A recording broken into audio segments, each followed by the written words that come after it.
Assalamualaikum warahmatullahi wabarakatuh. Saya Nurqurratu Aida binti Muhammad Azizi. Nombor pendaftaran 17 DES 21F1009. Pada hari ini saya akan bentangkan faktor penjajahan dan imperialisme yang mempengaruhi pembinaan etika dan peradaban di Malaysia. Dan akan saya bentangkan adalah faktor ekonomi. Ekonomi sangat penting pada zaman imperialisme. Oleh itu, kuasa-kuasa barat bersaing dengan kuasa Eropah untuk menguasai Asia Tenggara.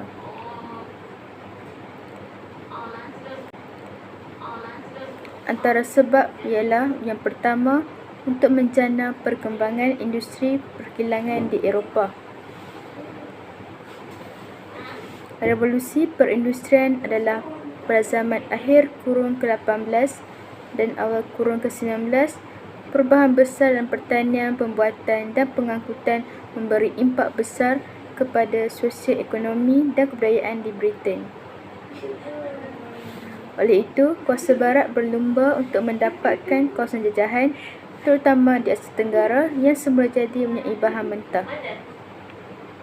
Hal ini kerana untuk menjamin sumber bahan mentah secara berterusan.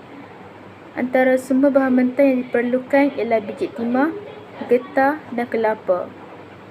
Biji timah diperlukan untuk pembuatan barang berasaskan besi. Seterusnya, getah diperlukan untuk pembuatan bahan salutan elektrik dan pembuatan tayar. Kelapa diperlukan kerana terciptanya mesin penghancur buah dan untuk jadikan minyak kelapa sawit. Seterusnya, pengenalan kapal berkuasa wap. Kapal berkuasa wap dapat memuatkan lebih banyak barang perniagaan dan mempercepatkan perjalanan dari timur ke barat. Hal ini kerana kapal berkuasa wap dapat mempercepatkan pelayaran dan digunakan sebagai kemudahan pengangkutan dan perhubungan. Ahli-ahli perniagaan dapat berhubung dengan wakil-wakil mereka di timur dan urusan perniagaan menjadi lebih mudah. Hal ini kerana kapal berkuasa wap laju tanpa bergantung tiupan angin dan dapat mempercepatkan perhantaran barang. Oleh itu, perdagangan antarabangsa menjadi lebih pesat. Sekali pembukaan terusan Suez. Pembukaan terusan Suez yang menghubungkan Laut Mediterranean dengan Laut Merah dapat memendekkan jarak perjalanan antara barat dengan timur. Oleh itu, barang dapat dihantar dengan cepat dan menjimatkan kos. Selain itu, dapat juga menjadikan perjalanan lebih selamat. Kesimpulannya, semua usaha dilakukan oleh kuasa Eropah dapat menjamin perkembangan ekonomi supaya tidak terjejas. Saya berharap ekonomi di Tanah Melayu dapat berkembang maju seperti negara Eropah. Oleh itu, masyarakat Melayu perlu menambah ilmu pengetahuan tentang industri. Sekian sahaja pembentangan saya. Terima kasih. Hai, Assalamualaikum. Nama saya Nurdian Afika binti Nur Azmi, bernombor matrik 17DAS 21F1061. Kod subjek ialah MPU 21032. Subjek ialah Etika dan Peradaban. Tajuk pembentangan saya ialah faktor penjajahan dan imperialisme mempengaruhi pembinaan etika dan peradaban di Malaysia. Pengenalan. Imperialisme merupakan istilah umum bagi merujuk kepada penjajahan dan penguasaan terhadap negara-negara kecil oleh kuasa-kuasa asing bagi kepentingan ekonomi dan politik. Imperialisme berkembang sempena revolusi perindustrian pada abad ke-19 apabila negara-negara industri seperti United Kingdom dan Perancis memerlukan bahan mentah untuk kilang industri mereka dan juga pasaran untuk produk mereka. Konsep imperialisme muncul pada zaman moden, terutama berkaitan dengan kuasa penjajahan Eropah pada abad ke-17, ke-18 dan ke-19 dan imperialisme baru.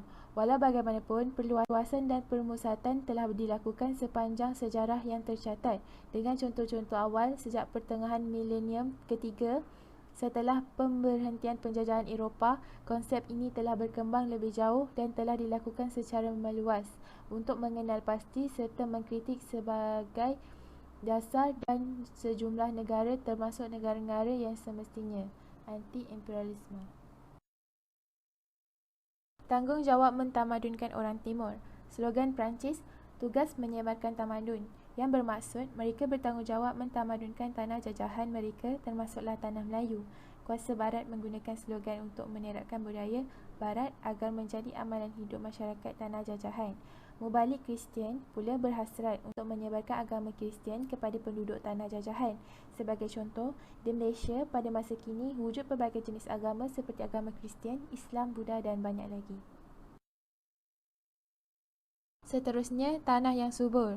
Tanah yang subur adalah salah satu faktor yang menyebabkan penjajahan British berlaku di tanah Melayu. Kekayaan bahan mentah seperti tebu, kopi, getah, kelapa sawit dan tembakau yang diusahakan oleh masyarakat Melayu untuk menyara diri dengan menggunakan hasil tanaman sebagai sumber makanan pada masa itu. Secara langsung, melahirkan suasana masyarakat yang bertani sehingga kini, tetapi berbeza dari segi sumber makanan. Kerana masyarakat masa kini lebih maju dan sumber pertanian adalah untuk aktiviti perdagangan. Selain itu, kawasan yang strategik. Kawasan Asia yang strategik di antara China dan India. Oleh kerana itu, British telah membawa masuk buruh dari China dan India untuk melakukan pekerjaan di tanah Melayu seperti tenaga buruh India akan melakukan aktiviti menoreh getah, menyebabkan masyarakat India kebanyakannya di kawasan ladang getah. Berbanding tenaga buruh Cina akan menjalankan aktiviti perlombongan dan kebanyakannya masyarakat Cina pada masa itu tertumpu pada kawasan bandar iaitu bekas kawasan perlombongan. Sehinggalah menjelang kemerdekaan, orang Cina dan India menjadi penduduk tetap di tanah Melayu dengan syarat tertentu. Kemudian wujud pelbagai jenis tradisi bagi setiap bangsa dan kepercayaan. Penutup. Kesimpulannya ialah, imperialisme iaitu penjajahan tanah Melayu oleh British banyak mengubah cara hidup dan etika asal tanah Melayu yang hanya bercucuk tanam bagi sumber makanan untuk menyara diri telah berubah menjadi sumber pendapatan kerana menjalankan aktiviti perdagangan yang meluas. Selain itu, dari segi agama pula, masyarakat hanya ada agama Kristian pada masa itu, tetapi disebabkan aktiviti perdagangan yang diwujudkan oleh penjajah pada masa itu telah menyebabkan pedagang yang beragama Islam menyebarkan agama Islam di tanah Melayu dan wujudnya tradisi dan kepercayaan masing-masing. Berikut adalah rujukan bagi tajuk pembentangan saya pada hari ini. Ini pula adalah contoh gambar-gambar yang memaparkan sekolah vernacular yang telah diwujudkan oleh penjajah pada waktu itu. Seterusnya, gambar yang memaparkan kemasukan tenaga buruh asing dari China dan India. Dan ini pula memaparkan tenaga buruh India menoreh getah. Itu saja pembentangan saya pada kali ini. Sekian, terima kasih. Bye.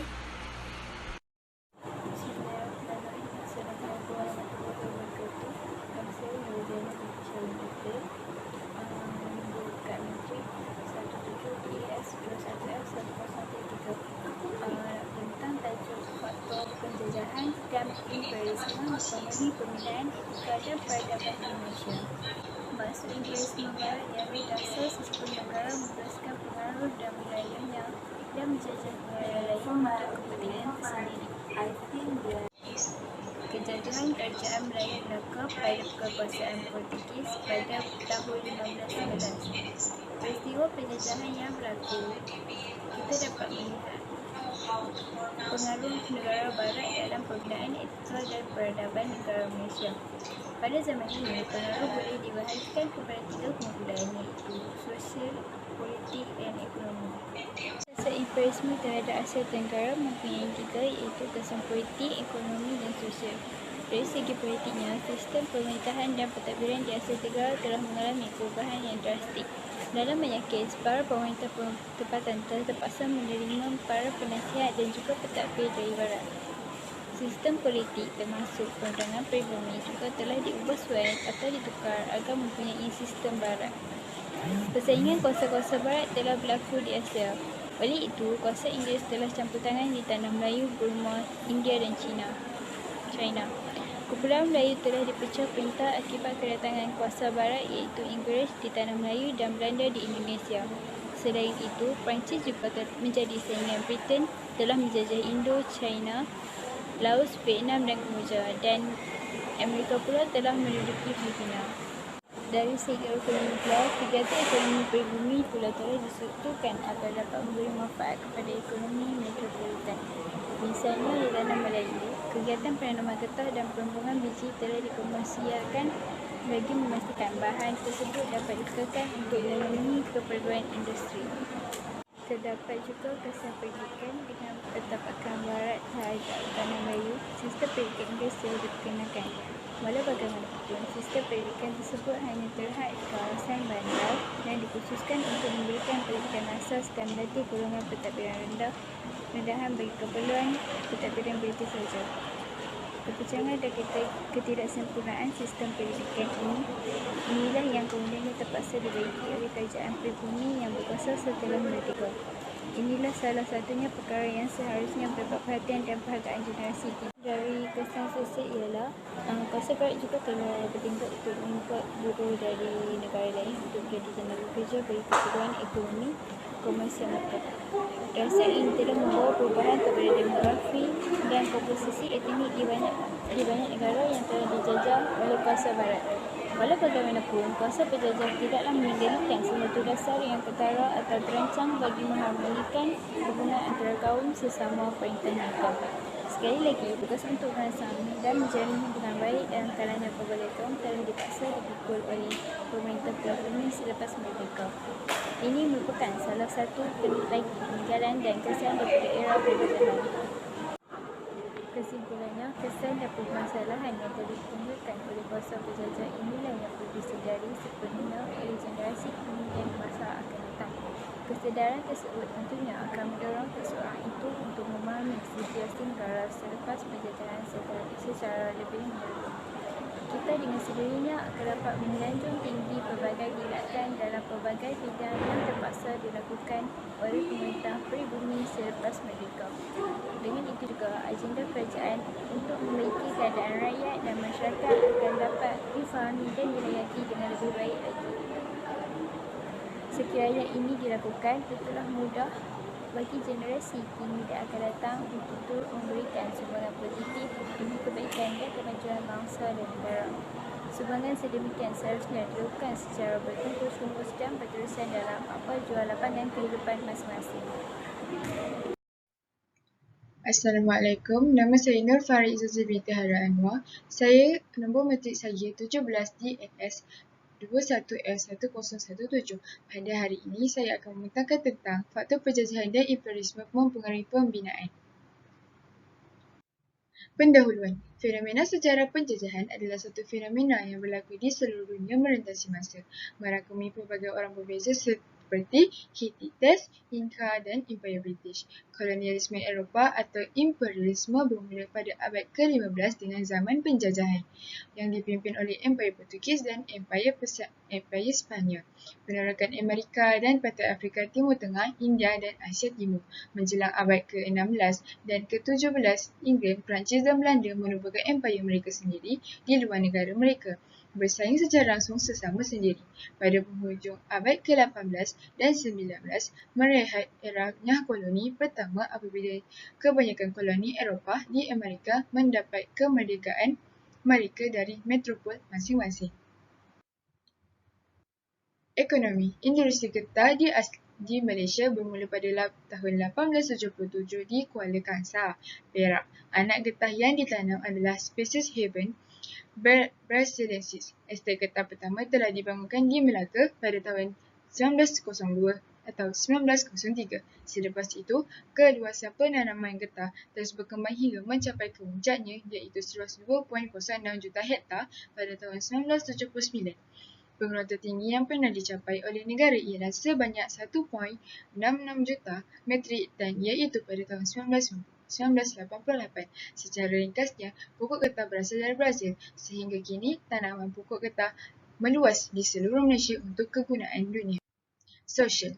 Dari segi sosial, negara penjajah dan imperialisme telah mempengaruhi negara Malaysia. Contohnya, pelbagai kaum hidup bersatu padu di negara Malaysia yang di mana ketika zaman Imperial British menjajah tanah Melayu, kedatangan orang India secara migrasi beramai-ramai ke Malaya hanya bermula pada pertengahan abad ke-19. Migrasi besar-besaran masyarakat Cina ke tanah Melayu berlaku sekitar abad ke-19. Politik. Dari segi politik, rakyat Malaysia mengamalkan sistem demokrasi berparlimen di mana rakyat boleh mengundi pemimpin setiap 5 tahun. Ketua negara Malaysia ialah Yang di-Pertuan Agong, iaitu raja elektif yang terpilih dan diundi dari kalangan 9 raja Melayu. Ketua kerajaannya pula ialah Perdana Menteri. Sistem kerajaan Malaysia banyak berdasarkan sistem parlimen dan sistem perundangannya juga berdasarkan Undang-Undang Am Inggeris. Penutup. Negara penjajah dan imperialisme seperti British, Portugis dan Jepun telah banyak mempengaruhi etika peradaban negara Malaysia seperti ekonomi, sosial dan politik. Sekian, terima kasih.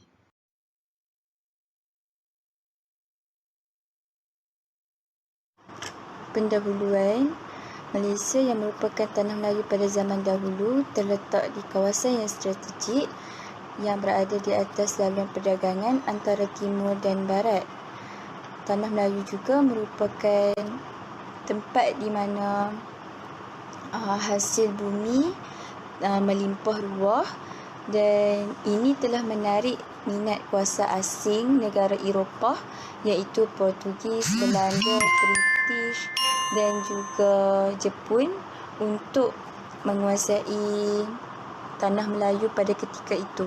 Kuasa asing ini bukan hanya menjajah tanah Melayu, malah mereka juga mengawet hasil bumi yang berada di tanah Melayu. Negara Eropah iaitu British, mereka telah meninggalkan kesan yang banyak iaitu kesan sosial budaya di atas tanah Melayu pada ketika itu. Seterusnya saya akan memperjelaskan dari segi ekonomi iaitu tentang biji timah. Dikatakan pada ketika itu biji timah amat diperlukan sehingga mereka berjaya menemui ciptaan-ciptaan baharu. Biji timah pada ketika itu mula berkembang disebabkan asbab-asbab berikut. Asbab yang pertama ialah revolusi perindustrian di Eropah, di mana berlakunya perkembangan revolusi perusahaan pada awal abad ke-19 yang menyebabkan biji timah ni diperlukan oleh industri-industri seperti di Amerika Syarikat, dan ini menyebabkan biji timah meningkat pada ketika itu dari masa ke masa. Dan pada ketika itu biji timah ni dia jadi meningkat disebabkan selepas adanya teknologi mengetin makanan dan juga untuk digunakan kepada para tentera ketika dalam peperangan untuk mengetin makanan mereka pada ketika itu. Seterusnya, asbab yang kedua ialah penubuhan bandar. Penubuhan bandar yang terletak di kawasan pelumbungan biji timah telah menyediakan pelbagai kemudahan seperti klinik, sekolah dan pejabat kerajaan yang memberikan kebaikan dan memudahkan para penduduk di kawasan tersebut.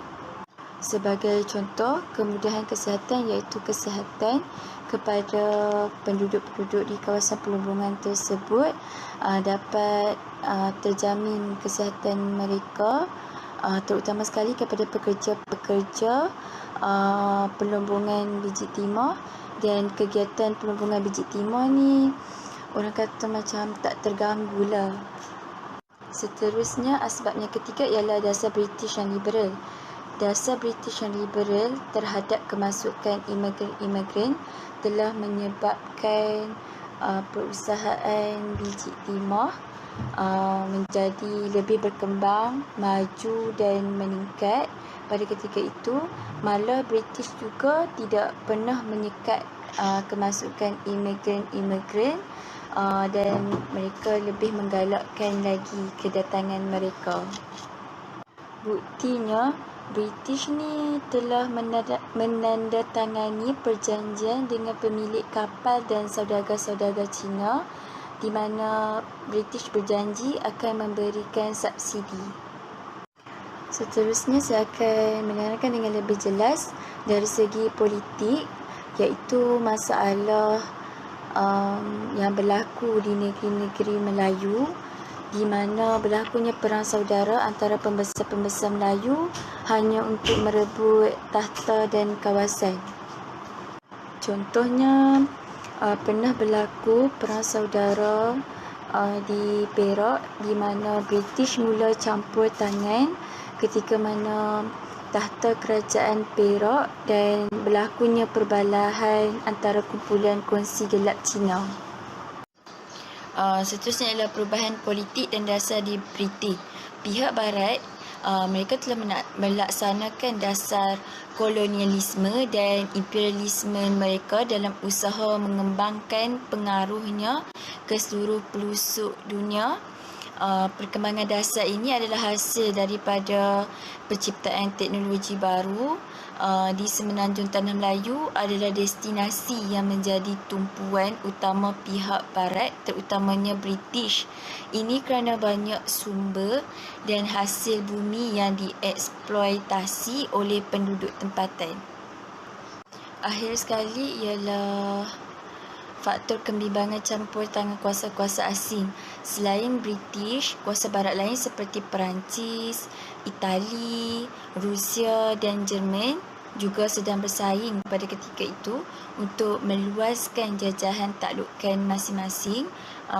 Pada tahun 1870-an, kuasa-kuasa asing seperti Itali, Perancis, Jerman dan Rusia, negara tadi tu bersainglah untuk mendapatkan tanah jajahan yang akan dijadikan sebagai pembekal bahan-bahan mentah.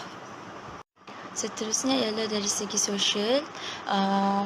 Di Perak telah berlakunya penentangan iaitu tentang perjanjian Pangkor yang meletakkan pada ketika itu J.W.W. Birch sebagai residen British yang pertama di Perak.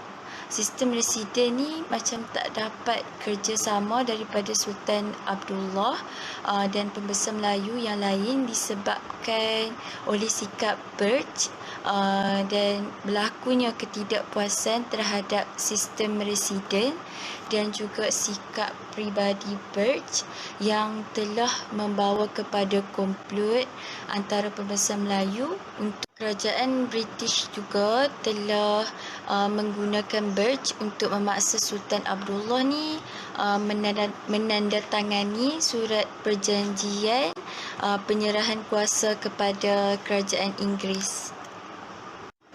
Seterusnya penentangan di Pahang di mana J.P. Rocher telah dilantik menjadi residen pertama di Pahang dan pelantikan itu sedikit sebanyak mendapat tentangan daripada pembesar Melayu. Penentangan tu diketuai oleh Datuk Bahaman, Tok Gajah dan Mat Kilau dan kehilangan kuasa dan keistimewaan Sultan dan pembesar di Pahang. Seterusnya ialah penentangan di Sabah di mana sebelum Perang Dunia Kedua berlakunya pemberontakan yang dilakukan oleh Mat Saleh dan Rundum di mana Sabah ni pada ketika itu terletak di bawah syarikat Borneo Utara British. Mat Saleh pada ketika itu beliau memberontak adalah kerana beliau tidak suka dengan cara British membangunkan Sabah dan juga mentadbir Sabah. Ini kerana menyukarkan rakyat pada ketika itu dan menyebabkan rakyat terasa seperti tertindas. Disebabkan itu juga Mat Saleh mula mengetuai satu kumpulan pemberontak dan mula menyerang perkampungan Gaya dan juga pejabat residen. Mat Saleh membakar dan pada akhirnya British mendapat tahu dan menyerang semula kampung Mat Saleh dan Mat Saleh terkorban dalam satu pertempuran pada ketika itu. penutup, secara kesimpulan yang saya memahami adalah perluasan dasar imperialisme dan kolonialisme barat ni telah dimulakan oleh Portugis, kemudian diikuti Belanda, Inggeris dan Jepun. Jadi banyaklah perubahan yang telah berlaku di tanah Melayu termasuk negeri Sabah dan Sarawak dari segi politik, ekonomi dan sosial, dan kemasukan penjajah juga telah menimbulkan reaksi yang pelbagai di kalangan rakyat tempatan untuk menentang penjajahan. Sekian sahaja dari saya. Terima kasih.